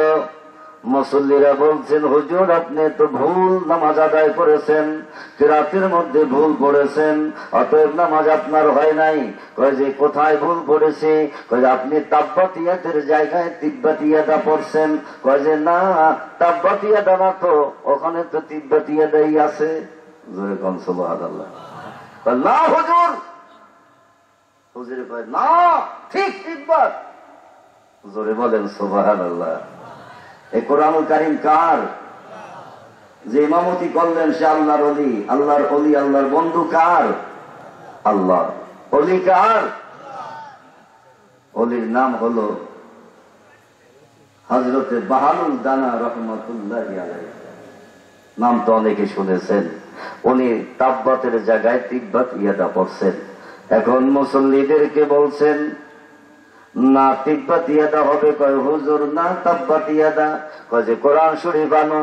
কোরআন শরীফ আনছে, এখন খুলছে, খোলার পরে আল্লাহ কয় হে কোরআনুল কারীম, আমার মুখের বাণী, আমি মাবুদ যা নাজিল করেছি তাই তো কোরআন শরীফে লেখা আছে। আমার আল্লাহ কয় হে সূরা লাহাব, সূরা তাব্বাত ইয়াদা আবি লাহাব, তায়ের উপরে জবর, হে তায়ের উপরে জবর, আমার আলীর সম্মানে এবার জের হয়ে যাও। যেখানে যেখানে কোরআন শরীফ আছে, যেখানে এই সূরা আছে, এই সূরার তায়ের নিচে জের হয়ে যাও, তার উপরে আর জবর থাকিও না। আল্লাহ রাব্বুল আলামিন যখন হুকুম দিলেন জবরকে জের হওয়ার জন্য, ক্ষমতা আসেনি জবর থাকার? ক্ষমতা আসেনি? ক্ষমতা আছে নাই? সাথে সাথে তার উপর থেকে জবর নিচে নাই, না কি হয়ে গেল? কাসরা হয়ে গেল, জের হয়ে গেল। কোরআন শরীফ আবার দেখতেছে, দেখার পরে এখন মুসল্লিও দেখে তিব্বাত, আর ইমাম সাহেবও দেখে কি তিব্বাত। চিন্তা করছে কোরআন শরীফ ভুল, এজেল না, আর একজন নিয়ে আসো। আর আইনা খুলছে, এখানেও দেখে কি দেখে, এখানে কি দেখে তিব্বাত। আবার আর একজন টানছে, সেখানেও দেখে কি তিব্বাত। আলহামদুলিল্লাহ বলুন। আল্লাহ কয় আমার ওলিদেরকে আমি বেইজ্জতি করি না, আমার ওলিদেরকে আমি বেইজ্জতি করি না, আমার ওলিদেরকে আমি বেইজ্জতি করি না। তাই ওলি হইতে হলে বন্ধুরে আল্লাহর ওলির অনুসরণ করতে হয়। আমার আল্লাহ ডেকে ডেকে বলেন ইয়া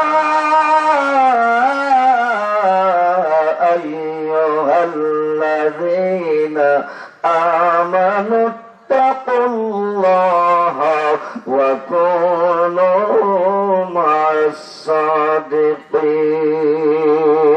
আলহামদুলিল্লাহ বলুন। আল্লাহর ওলি হতে হলে তিনটা শর্ত। আল্লাহর ওলি হতে হলে কয়টা শর্ত? তিনটা। এক নম্বর হলো অলির সঙ্গ লাভ করা, দুই নম্বর হলো তার অনুসরণ অনুকরণ করা, তিন নম্বর হলো অধিক পরিমাণে আল্লাহর জিকির করা। আলহামদুলিল্লাহ বলেন, আল্লাহু আকবার বলেন, আওয়াজ দিয়ে বলেন আল্লাহু আকবার। আল্লাহর ওলি হতে হলে কয়টি শর্ত? কি কি?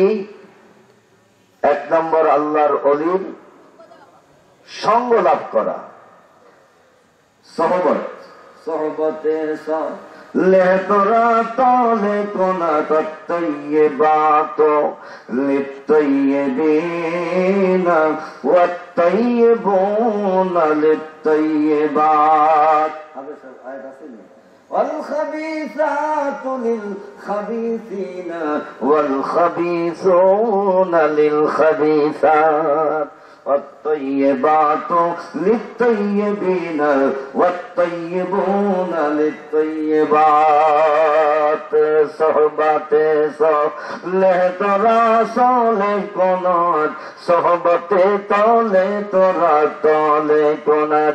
বন্ধুরে আমার কথা নয়, তাফসিরে মারিফুল কোরআন সৌদি আরবের বাদশাহ মরহুম বাদশাহ ফাহাদ তার নির্দেশনায় বাংলা তাফসির লিখিত আমাদের বাংলাদেশে বহু মসজিদে ফি দান করেছেন। হয়তো আপনাদের মসজিদেও থাকতে পারে তাফসিরে মারিফুল কোরআন। এই তাফসিরের মধ্যে ব্যাখ্যা লিখেছে কেউ যদি আল্লাহর ওলি হতে চায় তাহলে এক নম্বর হলো আল্লাহর ওলির সঙ্গ লাভ করা, দুই নম্বর হলো অনুসরণ অনুকরণ করা, তিন নম্বর হলো আল্লাহর অধিক পরিমাণে জিকির করা। লা ইলাহা ইল্লাল্লাহ, জোরে লা ইলাহা লা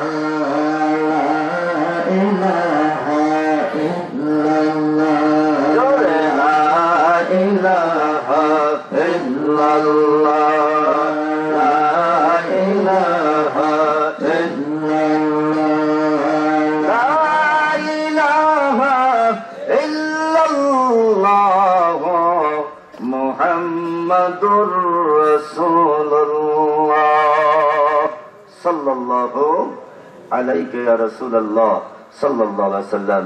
আমি আমার সেই প্রথম কথার দিকে এখন চলে যাচ্ছি। অল্প সময়ের মধ্যেই মিলাদ শরীফ এবং মোনাজাত অনুষ্ঠিত হবে। এরপরে আপনাদের সম্মানের জন্য আপনাদের খেদমতের জন্য তাবারকের ব্যবস্থা করেছেন, আপনারা সকলে তাবারক নিয়ে যাবেন। আমার প্রথম কথা ছিল, আমি এখন থেকে এই দলিল দেখাচ্ছি, কারণ আমাকে সরাসরি বলা হয়েছে, হুজুর এটা সম্পূর্ণ বেদাত, আমরা যে চোখে চুমা দেই এটা নাকি বেদাত। হুজুর আসলে কি বেদাত? হ্যাঁ আসলে কি? হ্যাঁ ও এই হুজুর নাই। এটা আসলে এই সমস্ত জিনিস নিয়ে এটা ফরজ সুন্নত বা নকল এমন তো না। এই সমস্ত জিনিস নিয়ে বাড়াবাড়ি করা ঠিক না। বাড়াবাড়ি করা ঠিক না। আরেকটা কথা হলো, আমাদের এখানে একজন ভালো আলেম ছিলেন মাওলানা নিয়ামতুল্লাহ হুজুর, বাৎসরিক মাহফিল আমাদের এখানে করতেন। উনি একদিন এইটা নিয়ে একটা দেখা করতেন, এই যে সুমা দেওয়াই, উনি বললেন যে দেখেন আপনারা দেখছি লা ইলাহা ইল্লাল্লাহু মুহাম্মাদুর রাসূলুল্লাহ কইলে সুমা দেন, কিন্তু এই যে সুমাটা না দিয়ে সাল্লাল্লাহু আলাইহি সাল্লাম বলতেন, কারণ সাল্লাল্লাহু আলাইহি সাল্লাম যদি না বলেন তাহলে গুনাহগারী হয়ে যাবে, নবীর দুরূদ পড়তেই হবে নাম শুনবে। কিন্তু অনেকে দেখা যায় সাল্লাল্লাহু আলাইহি সাল্লাম কয় না। আমাদের এখানে আমি দেখছি খেয়াল কইরা, সে সাল্লাল্লাহু আলাইহি সাল্লাম কয় না কয়ে চুপচুপি দিল, কিন্তু আসলে তো সাল্লাল্লাহু আলাইহি সাল্লাম তার জন্য ওয়াজিব, সে পড়তেই হবে। সে সাল্লাল্লাহু আলাইহি সাল্লাম না পড়া এবং নামাজে সে দাঁড়ায় না, আকামত চলে, নামাজে দাঁড়ায় না, সে সুমাটা দেয় সাল্লাল্লাহু আলাইহি সাল্লাম বললো। সুন্দর একটি কথা বলেছেন সভাপতি সাহেব। সাল্লাল্লাহু আলাইহি সাল্লাম বলতে হবে। তবে নিয়ামতুল্লাহ হুজুর আরো ব্যাখ্যা করছেন এটা নিয়ে, এইখানে বলছেন যে আমি একটা কিতাব পাইছি, যদি নবী করিম সাল্লাল্লাহু আলাইহি সাল্লামের এইরকম যদি ইয়া হয়, তাহলে আপনার নিচের ঠুরের মধ্যে বৃদ্ধাঙ্গুলের দুই ইয়া লাগাইয়া চোখের মধ্যে মুছা দিলে তাহলে চোখের জন্য উপকার হবে। উনি এটা ব্যাখ্যা করে বলেছেন। মাশাআল্লাহ, ধন্যবাদ। হ্যাঁ ধন্যবাদ। সাল্লাল্লাহু আলাইহি সাল্লাম বলতে অনেকে ভুল ব্যাখ্যা দিয়ে থাকে, কয় যে সাল্লাল্লাহু আলাইহি ওয়াসাল্লাম বলবেন চুমো নাই, চুমের জন্য পিসা করে সুসু সুসু করে, ঠিক না বন্ধুরে? সুবার কথাও আছে, আবার সাল্লাল্লাহু আলাইহি ওয়াসাল্লাম এটাও আছে। আমি আজকে আপনাদের খেদমতে শোনা কথায় দোনা দোষ, শোনা কথায় দোনা লাভ যদি রাখে মনে। এখন শুনিয়া সবকিছু বিশ্বাস করা যাবে না। কিতাব কিন্তু বহুকার আগের কিতাব আসিল, এখনো সেই কিতাব রয়েছে। অনেকে পড়ছি, অনেকে পড়ি নাই বন্ধুরে। এই যে চু করা, ঠাট্টা করা, বিদ্রুপ করা, উপহাস করা, চুচু করে চুমা দেয়, এই ঠাট্টা করা, বিদ্রুপ করা, এটা কিন্তু শরীয়তে জায়েজ নাই। জায়েজ আছে? সাল্লাল্লাহু আলাইহি ইয়া রাসূলুল্লাহ সাল্লাল্লাহু আলাইহি ওয়াসাল্লাম, আমার নবীজির নাম মোবারক শোনার পরে আমরা বলি, একবার বলা, প্রথমবার বলা হলো ওয়াজিব, এরপরে দ্বিতীয়বার যদি নাও বলি তাহলে গুনাহগার হবে না, আর যদি বারবার বলি যতবার বলবো ততই সওয়াব হবে। জোরে বলেন সুবহানাল্লাহ। সুন্দর একটা সমাধান। আমি আজকের সমাধানে চলে যাই। আমার হুজুর সভাপতি সাহেব একজন আলেম মনে হয় নাকি? হ্যাঁ, আপনি আলেম না, দেখ শোনা কথায় অনেক লাভ আছে। এ ভাই আমার আলেম, উনি আমার আলেম, উনিও আলেম। একটু তাফসীর খানে একটু পড়ি, তাফসীরের মধ্যে কি আছে একটু দেখি। আমরা তো বাংলা পড়ি, বাংলা তো অনেকে বুঝি, কিন্তু আরবি তো অনেকে বুঝি না, আরবি অনেকে পড়ি না। আসলে তাফসীরের মধ্যে কি আছে একটুখানি দেখবো। শোনা কথা, আসলে তাফসীরের মধ্যে কি আছে?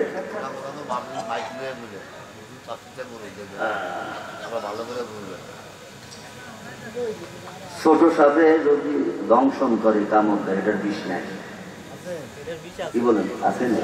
বড় সাপে কামড়াইলেই খালি মানুষ মরে, ছোট সাপে কামড়াইলে মানুষ মরে না? মরে। আরে বড় আমল ফরজ আমল করলেই জান্নাতে যাবে, ছোট আমল করলে কি জান্নাতে যাওয়া যাবে না?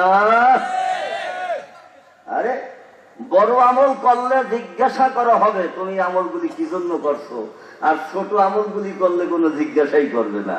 জোরে বলেন সুবহানাল্লাহ। বড় আমল করছি, ফরজ নামাজ আদায় যদি না করে থাকি তাহলে তো তার কোনো হিসাবে নাই, বিনা হিসাবে জাহান্নাম। আর যদি নামাজ আদায় করে থাকি জিজ্ঞাসা করবে তুমি কি উদ্দেশ্যে নামাজ আদায় করেছো, তুমি কোন খেয়ালে নামাজ আদায় করেছো, জিজ্ঞাসা করা হবে। হাদিস শরীফের মধ্যে এসেছে। যাই হোক, আর ছোট আমলের যে দাম নাই তা না, বহু দাম। আমি মাঝে মাঝে বলে থাকি 1 কেজিতে খুশি না 1 তোলায় খুশি। এটা কিন্তু হঠাৎ করে কিয়াস আসবে না। আপনি আমি কি 1 কেজিতে খুশি না 1 তোলায় খুশি? হ্যাঁ, বুঝে গেছে তো কেমনে? 1 কেজি মাল কিনছি এত টাকা দিয়ে, সে 1 কেজি মাল তো আপনি আমি পাও না। কথা ঠিক নেবে ঠিক? 1 কেজির পরে যদি 1 তোলা একটু বাড়াইয়া দেয় তাহলে খুশি নেবে যায়। 1 কেজি পাওয়াতে আপনি এতে কিন্তু খুশি না, এটা তো আমার পাও না। কথা ঠিক নেবে ঠিক? এটা তো আমি পাও না। 1 কেজির পয়সা দিয়েছি, 1 কেজি আমাকে দিয়েছে, এটা তো আমি পাও না। যেই মাত্র একটু বাড়াইয়া দিছে সামান্য, তখন আপনি আমি খুশি হয়ে গেছি। জোরে বলেন সুবহানাল্লাহ। তা মুস্তাহাব আমল, নফল আমল আল্লাহ পাকের দরবারে ওই রকমের যে একটু বাড়াইয়া গেছে, একটু বৃদ্ধি হয়েছে, আল্লাহ বেশি খুশি হয়ে যাবেন। জোরে বলেন সুবহানাল্লাহ। আসুন, সূরার নাম হলো সূরা আহজাব। সূরা আহজাব। সকল ইমাম, সকল আলেম, সকল মুফতি, সকল খতিব, সকল ওয়াইজ, সকল বক্তা এই আয়াতে কারিমা পাঠ করে থাকেন। ইয়া আইয়ুহাল্লাযীনা আমানু সাল্লু আলাইহি ওয়া সাল্লিমু তাসলিমা। কি পাঠ করে না হুজুর? সকলে পাঠ করে। একবারে কারি সাহেব থেকে আরম্ভ করে হাফেজ সাহেব, মুফতি সাহেব, ওয়াইজ, বক্তা, খতিব সকলে পাঠ করে। ইয়া আইয়ুহাল্লাযীনা আমানু সাল্লু আলাইহি ওয়া সাল্লিমু তাসলিমা।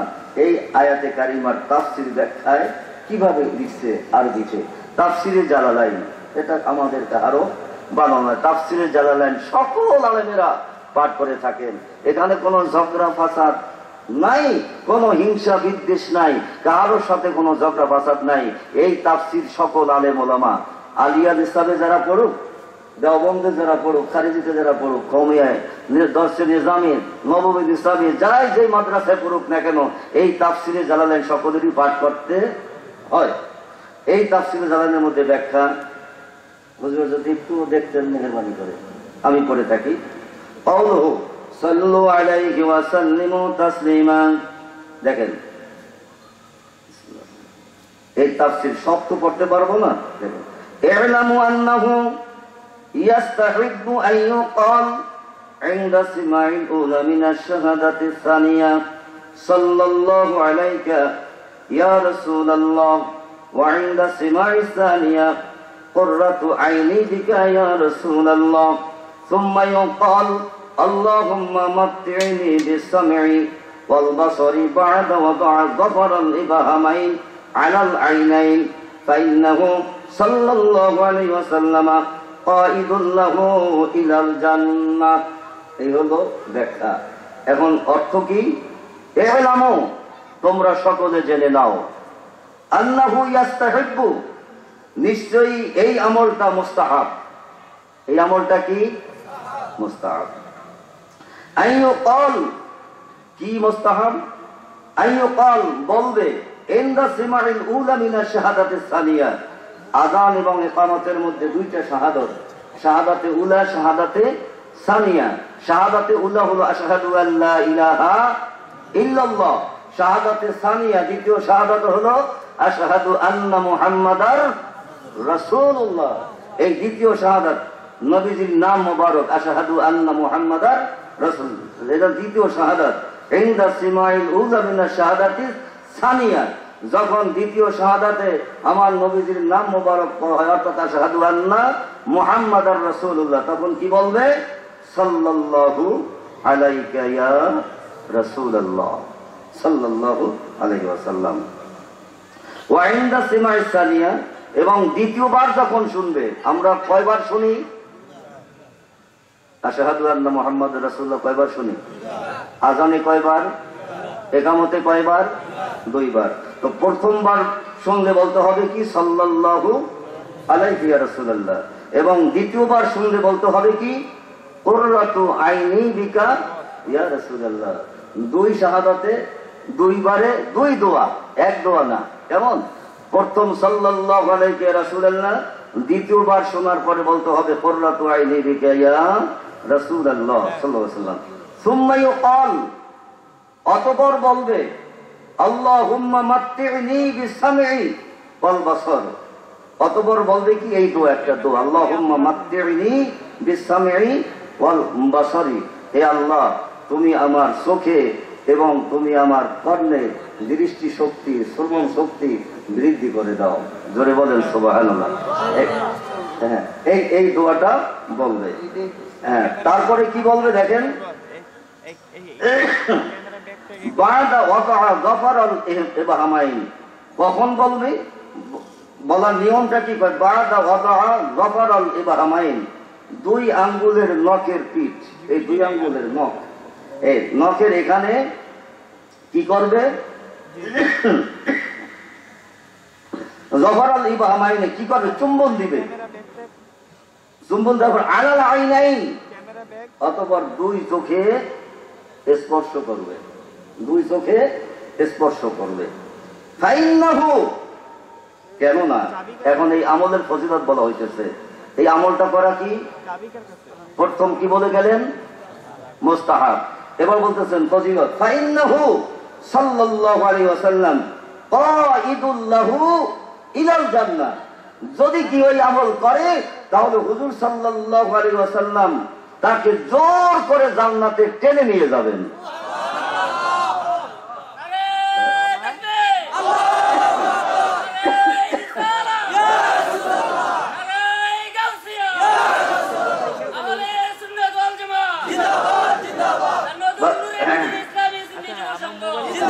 ধন্যবাদ, ধন্যবাদ।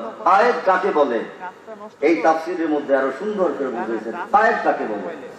আয়াত বলা হয়, আপনারা যারা ছাগল পালেন তারা ভালো করে বুঝতে পারবেন। ছাগল যারা পালে, ছাগলের গলায় রশি দিয়ে রাখাল যদি সামনে থাকে আর রশি দিয়ে যদি টান দেয়, ছাগল কি করে?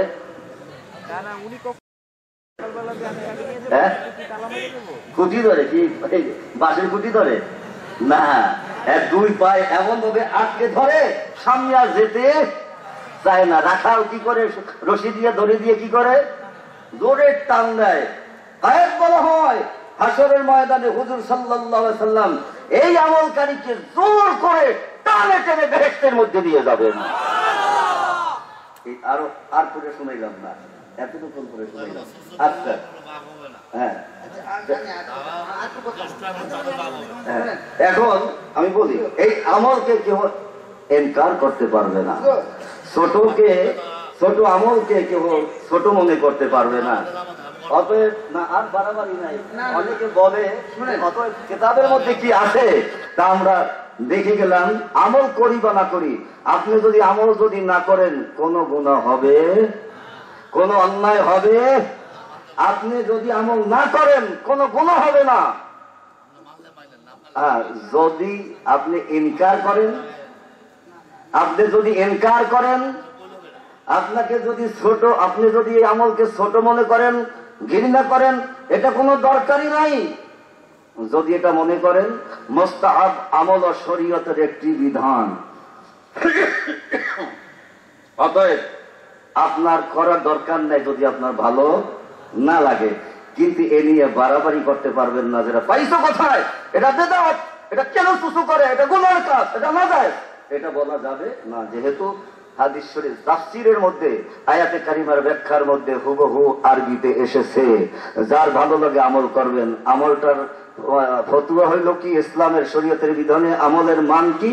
মুস্তাহাব। আমলের মান কি? মুস্তাহাব। এটা হলো ভালোবাসার আমল। আলহামদুলিল্লাহ বলুন। অতএব আমি কেন এখন এই দলিল দেই? যেখানেই যাই সেখানে কয় এটা বেদাত সুসু করতেছে, এটা বেদাত আমল করতেছে। আসলে কি বেদাত না মুস্তাহাব? এই জন্য আমি কিতাব এখন সাথে করে নিয়ে আসি। আপনারা মনে কিছু ধারণা করবেন না যে আমাকে কেউ যদি বলতে বলে তাও বলি, না বলতে বলেও বলি, কারণ এই নিয়ে একটা মানুষের মধ্যে দ্বন্দ্ব। কেউ কয় বেদাত, কেউ কয় ঘৃণা করে, চুসু চুসু করে। আমার নবীর নামের মোহাব্বতের আমলে কেউ যদি চুসু চুসু শব্দ ইনকার করে বলে তার ঈমান থাকবে না। এটা হলো মোহাব্বতের রাসূলের একটি বহিঃ প্রকাশ।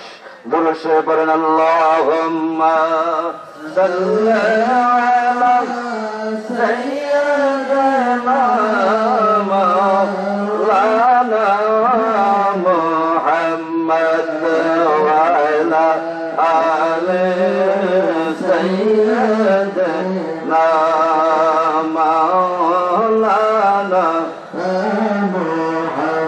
এখন মিলাদ শরীফ পাঠ করা হবে। আমরা মিলাদ শরীফে নবীজিকে সালাম জানাই। সালাম দেওয়ার পদ্ধতি হইল কিতাবুল আদাব, মিশকাতুল মাসাবিহ, কিতাবুল আদাব এই চ্যাপ্টারের মধ্যে বাবুস সালাম একটি সালাম দেওয়ার অধ্যায় আছে, যে সালাম দেওয়ার আদব কি। সালাম দেওয়ার আদব কি? সালাম দেওয়ার আদব হলো, আমি কিতাব নিয়ে এসেছি, দেখালাম না। সালাম দেওয়ার আদব হলো এই, ইউসাল্লিমুর রাকিবু আলাল মাশি ওয়াল মাশি আলাল কাঈদ ওয়াল কালিলু আলাল কাসীর, মুত্তাফাকুন আলাইহি। বুখারী শরীফ এবং মুসলিম শরীফের হাদিস। সালাম দেওয়ার আদব হলো এই, হুজুর সাল্লাল্লাহু আলাইহি ওয়াসাল্লাম শিখিয়ে দিতেছেন সকলকে। সালাম দেওয়ার আদব হইল, যারা ঘোড়ার উপরে উঠিয়া সওয়ারি হয়ে যারা যায় তারা সালাম জানাবে। যারা হেঁটে হেঁটে চলছে, হেঁটে হেঁটে যারা চলছে তাদেরকে সালাম জানাবে। কারা জানাবে? যারা সওয়ারি হয়ে যায়। এরপরে সালাম দেওয়ার আদব হলো, যারা হেঁটে হেঁটে যায় তারা সালাম জানাবে, যারা বসা থাকে তাদেরকে। জোরে বলেন সুবহানাল্লাহ। এবং যারা সংখ্যায় কম তারা সালাম জানাবে বেশি সংখ্যক লোকদেরকে। এই যত হাদিস পড়লাম শুধু দেখলাম এইভাবেই সব হাদিসগুলি, যে দাঁড়ানো ব্যক্তিরা সালাম জানাবে বসা ব্যক্তিদেরকে, কিন্তু বসাওয়ালারা দাঁড়ানো ব্যক্তিদেরকে সালাম জানাবে। এই ধরনের হাদিসের মদত কোথাও পাইলাম না। বুঝাইতে পারছি যে বসে বসে কেউ সালাম দিবে দাঁড়ানো ব্যক্তিদেরকে, এই সালাম দেওয়ার পদ্ধতি নাই। এটা আদব না। আদব হইল কি? দাঁড়ানো ব্যক্তিরা সালাম দিবে বসা ব্যক্তিদেরকে। জোরে বলেন সুবহানাল্লাহ। তাহলে সালাম দেওয়ার আদব হলো দাঁড়াইয়া দাঁড়াইয়া। আলহামদুলিল্লাহ বলেন। শুধুমাত্র ইল্লা বিসসালাহ, নামাজের মধ্যে আমাদের নবীজিকে সালাম জানাই না, এটা হলো বসে বসে। কারণ আখিরি বৈঠক কি? আখিরি বৈঠক কি? তখন নবীজিকে সালাম দিতে হবে বসে বসে। এই নামাজ বাতি রেখে অন্য যেইখানে, যেই মজলিসে, যেই অবস্থায়, হাটে যান, বাজারে যান, মাদ্রাসায় যান, স্কুলে যান, মসজিদে যান, যেখানেই যান না কেন, দাঁড়ানো অবস্থায় দাঁড়িয়ে সালাম দিতে হবে। জোরে বলেন সুবহানাল্লাহ। তো সালাম দেওয়ার পদ্ধতি হলো কি? আদব হলো কি? দাঁড়িয়ে দেওয়া। এই জন্য আমার নবীজিকে দাঁড়িয়ে সালাম জানাই। আপনারাও অনেকে দাঁড়িয়ে সালাম জানান। কথা ঠিক নেবে? ঠিক। এগুলো সালাম দেওয়ার পদ্ধতি। দ্বিতীয়ত হলো বাবুল কিয়াম, একটি দাঁড়ানোর অধ্যায় আছে। কিয়াম করা দাঁড়ানোর একটি অধ্যায়। কিয়াম করা নাজায়েজ, কিয়াম করা জায়েজ। কিয়াম করা মাকরুহ, কিয়াম করা মাকরুহ তাহরিমি। কেমন? জায়েজও আছে, নাজায়েজ আছে। কোন জায়গায় জায়েজ, কোন জায়গায় নাজায়েজ, এইটা আগে জানতে হবে। আমার নবীজির সম্মানে দাঁড়ানো জায়েজ আছে না নাই? আছে। তাফসীরের মধ্যে এসেছে সূরাতুন নূর সর্বশেষ আয়াতে কারিমা, 64 নম্বর আয়াতে কারিমা, হুজুর সাল্লাল্লাহু তাজআলু দুআআর রাসূলি বাইনাকুম। এই আয়াতে কারিমার ব্যাখ্যায় তাফসীরের মধ্যে লিখেছে, তোমরা নবীজিকে সম্মান করো এইভাবে, জীবদ্দশায় যেইভাবে সাহাবা কেরামগণ সম্মান করেছিলেন, ওফাতের পরেও সেইভাবে নবীজিকে সম্মান করো। জোরে বলেন সুবহানাল্লাহ। ওফাতের পরেও সেইভাবে নবীজিকে সম্মান করতে হবে। কেননা দয়ালু নবী রহমতুল আলামিন হলেন জিন্দা। সাহাবা কেরামগণ এবার বর্ণনা করেন যে আমরা মসজিদে নববীর মধ্যে বসা ছিলাম, হুজুর সাল্লাল্লাহু আলাইহি সাল্লাম আমাদেরকে হাদিস শরীফের দর্শ দিতেছিলেন, হাদিস শরীফ শুনাইতেছিলেন। কানা রাসূলুল্লাহি সাল্লাল্লাহু আলাইহি ওয়াসাল্লাম ইয়াজলিসু মা'ানা ফিল মসজিদি ইউহাদ্দিসুনা। হুজুর সাল্লাল্লাহু আলাইহি ওয়াসাল্লাম আমাদের সাথে মসজিদের মধ্যে বসা ছিলেন এবং হাদিস আমাদেরকে শিক্ষা দিতেছিলেন। ফাইদা কামা, যখন নবীজি দাঁড়াই গেলেন, কুমনা, আমরা সকলেই দাঁড়াই গেলাম। জোরে বলেন সুবহানাল্লাহ। হাত্তা নারাহু ক্বাদ দাখালা বা'দা বুয়ুতি আজওয়াজিহি সাল্লাল্লাহু আলাইহি ওয়াসাল্লাম। যখন ততক্ষণ পর্যন্ত দাঁড়িয়েছিলাম যতক্ষণ পর্যন্ত নবীজি কাহারও ঘরে অর্থাৎ বিবির ঘরে না পৌঁছছেন, ততক্ষণ পর্যন্ত আমরা দাঁড়াইয়া থাকছি। জোরে বলেন সুবহানাল্লাহ। অতএব হাদিস শরীফের মধ্যে দুটি শিক্ষা। একটি শিক্ষা হলো সামনাসামনি সামনে থাকা অবস্থায় দাঁড়ানো। 2 নম্বর হলো হুজুর সাল্লাল্লাহু আলাইহি ওয়াসাল্লাম তো ঘরে মসজিদ থেকে বের হয়ে গেছেন, তখন তো দাঁড়ানোর কোনো প্রয়োজন ছিল না। সাহাবায়ে কোন দাঁড়ানোর প্রয়োজন ছিল না, ছিল না। সাহাবা کرام বললেন আমরা দাঁড়াইয়াছিলাম যতক্ষণ পর্যন্ত হুজুর সাল্লাল্লাহু ঘরে না পৌঁছেছেন। তাহলে বুঝে গেল হুজুর সাল্লাল্লাহু আলাইহি ওয়াসাল্লাম উপস্থিত না থাকলেও দাঁড়ানো যাবে। 2টি সূরত। অতএব হুজুর সাল্লাল্লাহু আলাইহি ওয়াসাল্লামের সম্মানে আমরা দাঁড়িয়ে সালাম জানাই। হুজুর সাল্লাল্লাহু আলাইহি ওয়াসাল্লাম তো আমাদের সামনে আছে, যা তত আমরা দেখি না, দেখি। তাহলে হুজুর সাল্লাল্লাহু আলাইহি ওয়াসাল্লামের সম্মানে দাঁড়িয়ে সালাম দিতে হবে এই কারণে যে যেমনি ভাবে জীবদ্দশা অবস্থায় যেমনি ভাবে সাহাবা কেরামগণ দাঁড়িয়ে সালাম জানাইছিলেন, ওফাতের পরেও সেই রকমের তাজিম ও তাকরিম তাওকির করতে হবে। অতএব আমরা কিন্তু নবীজিকে দাঁড়িয়ে সালাম জানাই। আসুন আমরা সকল অল্প সময়ের জন্য নবীজিকে দাঁড়িয়ে সালাম জানাই। জান্নাত হতে হাওয়া আসিয়া মারিয়াম হাজরা মিলাদুন নবী কত পালন আসিলেন তারা। জান্নাত হতে হাওয়া আসিয়া মারিয়াম হাজরা মিলাদুন নবী করতে পালন আসিলেন তারা। সবাই মিলে গাই গুণগান, সবাই মিলে গাই গুণগান করিয়া নবীর শরণ উল্লাসে মাতিয়া ওঠে পেয়ে নবীর গোচরণ। উল্লাসে মাতিয়া ওঠে পেয়ে নবীর গোচরণ। দয়াল নবীর আগমনে, দয়াল নবীর আগমনে আনন্দিত ত্রিভুবনে উল্লাসে মাতিয়া ওঠে পেয়ে নবীর গোচরণ। آسية ومريم في نسوة من الحظيرة القدسية وأخذها المخاض فولد النبي صلى الله عليه وسلم كالبدر المنير نورا يتلألأ سنا يعلبني تاريخ ربيع الأول في الكتن اقتصبح سالك سيد الكون سلطان الدرع شفيع المذنبين رحمة للعالمين سرور كائنات فخر موجودات صاحب الأولاد نور مجسم نور على نور حضرت محمد مصطفى احمد مجتبى صلی اللہ علیہ وسلم تمام امتوں کو نجات کے لیے دنیا میں تشریف لائے ہیں. اٹھو اٹھو اٹھو وقت قیام بیان تعظیم کے لیے ظہور احمد و محمد ہے.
अपना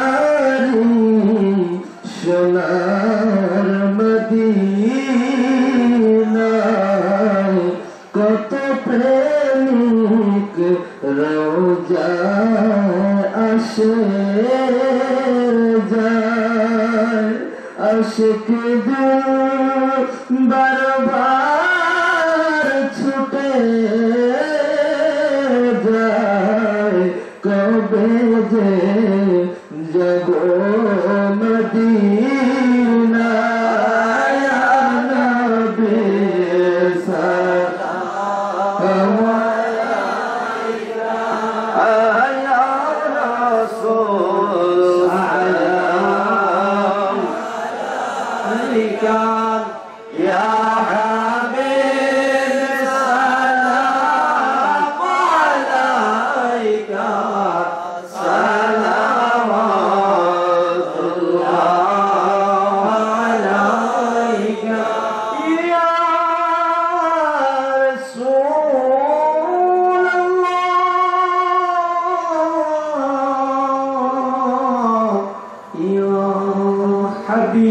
حبيب الله তুমি আশিক মনে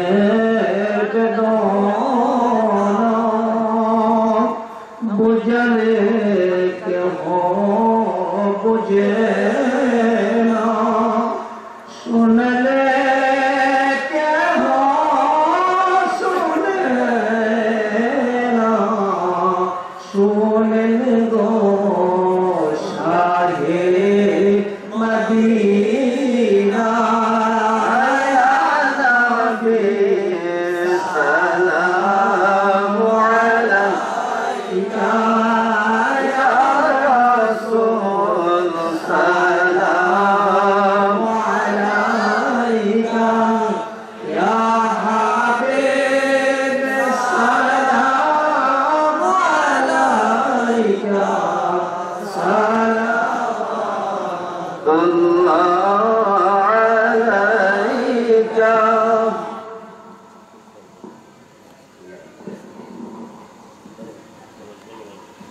بلغ العلا بكماله